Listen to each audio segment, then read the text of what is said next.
Co-presented by Vimal. बोलो जुबान केसरी. विधान परिषद निवडणुकीमध्ये ठाकरेंच्या शिवसेनेला मोठा धक्का बसलाय. कारण 2 जागांवर ठाकरेंच्या उमेदवारांनी माघार घेतल्यामुळे महायुतीच्या उमेदवारांसाठी निवडणूक एकतर्फीच झाली. बघूयात. विधान परिषद निवडणुकीत 2 मतदारसंघात ठाकरेंच्या शिवसेनेला मोठा धक्का बसलाय. कोकण आणि छत्रपती संभाजीनगर मतदारसंघातल्या ठाकरेंच्या उमेदवारांनी अर्ज मागे घेतला. कोकण मतदारसंघात महायुतीनं राष्ट्रवादीच्या अनिकेत तटकरेंना उमेदवारी दिली होती. तर महाविकास आघाडीत कोकण मतदारसंघ ठाकरेंच्या शिवसेनेच्या वाट्याला गेला होता. ठाकरेंनी सुरेंद्र उर्फ बाळ माने यांना उमेदवारी दिली होती, पण अखेरच्या क्षणी बाळ मानेंनी उमेदवारी अर्ज मागे घेतला. विशेष म्हणजे बाळ मानेंचा उमेदवारी अर्ज मागे घेण्यासाठी मंत्री नितेश राणेही हजर होते. उमेदवारी मागे घेतल्यानंतर बाळ मानेंनी नितेश राणेंसोबत माध्यमांसमोर विक्ट्री असे चिन्ह दाखवलं.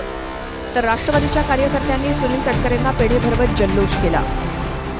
माझ्या घटक पक्षातील मित्र पक्षातील मतदारांनी त्या ठिकाणी सूचक म्हणून सही देणं आवश्यक होतं.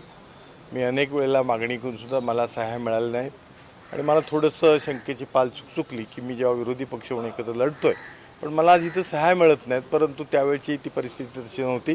माझ्या पक्षाच्या सगळ्या सहकाऱ्यांनी सह्या केल्या आणि आज मी जेव्हा आढावा घेतला तेव्हा पाहिलं की हा सगळा खटाटोप घोडेबाजार सुरू झालेला होता. अशा काही गोष्टी कानावरती आल्या आणि मग मीच असा विचार केला, माझ्या वरिष्ठांशी मी बोललो की असा पक्षाचा घोडेबाजार करून ह्या निवडणुका लढवणं हे काही कोकणाच्या संस्कृतीला हिताचं नाही आहे आणि म्हणून मी विचार केला आणि या ठिकाणी मी माझा उमेदवारी अर्ज आज मागे घेतलेला आहे. माननीय उद्धव साहेबांनी स्वतःच्या सख्या भावाप्रमाणे त्याला वागवलं, मान सन्मान दिला, प्रत्येक गोष्ट मान्य केली आणि आज ऐन मोक्याच्या वेळेला बाळमानेने गद्दारी करून उद्धवजी ठाकरे साहेबांचा विश्वासघात केला. त्याचा तीव्र धिक्कार आम्ही करणारच आहोत.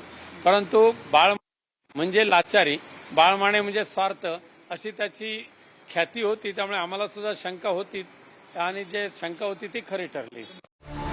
कोकणातून उमेदवारी अर्ज मागे घेतलेल्या बाळ मानेंची ठाकरेंच्या शिवसेनेनं पक्षातनं हकालपट्टी केली. कोकणात ठाकरेंच्या शिवसेनेनं घाबरून उमेदवारी अर्ज मागे घेतल्याचा दावा उदय सामंत यांनी केलाय. बाळ माने साहेब हे अनुभवी आहेत, आमदार राहिलेले आहेत.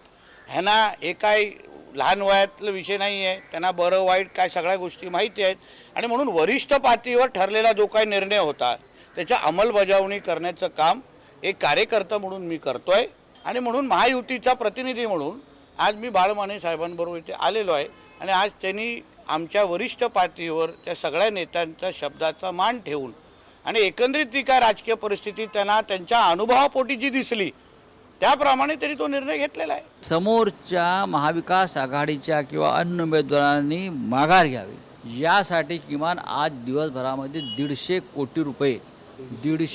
कोटी रुपये आज खर्च करण्यात आलेले आहे. 150 कोटी रुपये माघारीसाठी प्रमुख उमेदवारांना किमान 25 कोटी रुपये दिले आहेत. काल मुंबईतल्या सॉफिटेल जे हॉटेल आहे BKC तिथे एक व्यवहार झाला. त्यानंतर कोकणातून माघार घेण्यात आली.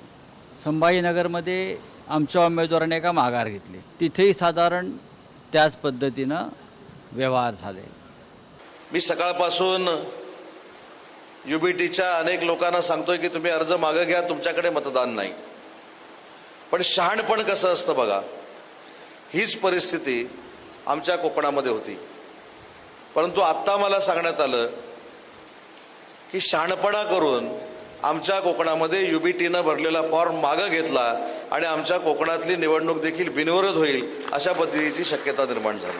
आणि म्हणून आमच्या UBTच्या माणसानं जो निर्णय घेतला कोकणातल्या, घाबरून का होईना फॉर्म त्यांनी मागं घेतला. महायुतीच्या सर्वच खासदार साहेब असतील, आमदार साहेब असतील आणि नेते मंडळींचे असतील, मी विशेष आभार मानतो की त्यांच्यामुळे आज मला पुनश्च कोकणाची या ठिकाणी सेवा करण्याची संधी मिळते. मी हा विजय माझे नेते दिवंगत अजितदादा पवार यांना समर्पित करतो. पक्षाच्या वतीने प्रदेशाध्यक्ष म्हणून, अनिकेतचे वडील म्हणून, अनिकेतचा हा दैदिप्यमान बिनविरोध निवडीचा विजय आम्हा सर्वांचे लाडके नेते, राज्याचे लोकप्रिय मुख्यमंत्री, राष्ट्रीय अध्यक्ष अजितदादांना मी समर्पित करतो. दादा असते तर त्यांना कमालीचा विलक्षण आनंद झालाच असता. पण आज आम्ही जे काही यश मिळवू शकलो आहोत ही दादांची पुण्याई आहे.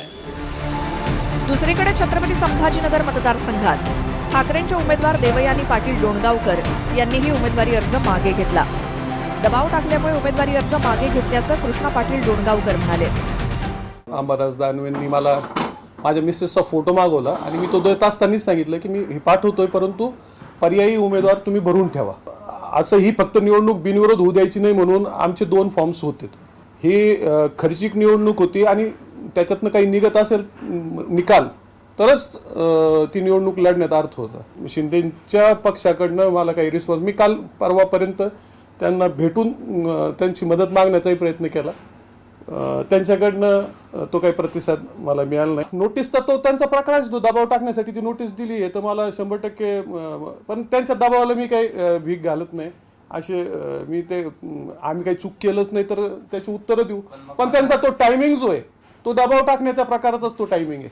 शिवसेनेनं बाळ माने यांची हकलपट्टी केली आहे कोकणातल्या उमेदवाराची, आणि संभाजीनगरमध्ये देवयानी डोणगावकर आणि कृष्णा डोणगावकर यांची पक्षातून हकलपट्टी करण्यात आलेली आहे. हे चालणार नाही. हे विष की ठीक आहे, आज आम्ही थोडे कुठेतरी कमी आहोत, तरीही पक्षप्रमुखांची परवानगी न घेता, पक्षाची परवानगी न घेता तुम्ही माघार कशी घेऊ शकता? काय व्यवहार झाले ही सगळी माहिती ज्यांनी व्यवहार केले त्यांनीच आम्हाला कळवली. कोकण आणि छत्रपती संभाजीनगरमध्ये अधिकृत उमेदवारच फुटल्यामुळे ठाकरेंच्या शिवसेनेवर मोठी नामुष्की ओढावली. या दोन्ही उमेदवारांची ठाकरेंच्या शिवसेनेतनं हकालपट्टी करण्यात आली आहे. ज्ञानेश्वर लोंढेसह मनोज लेले, TV9 मराठी, रायगड. को प्रेझेंटेड बाय विमल. बोलो जुबान केसरी.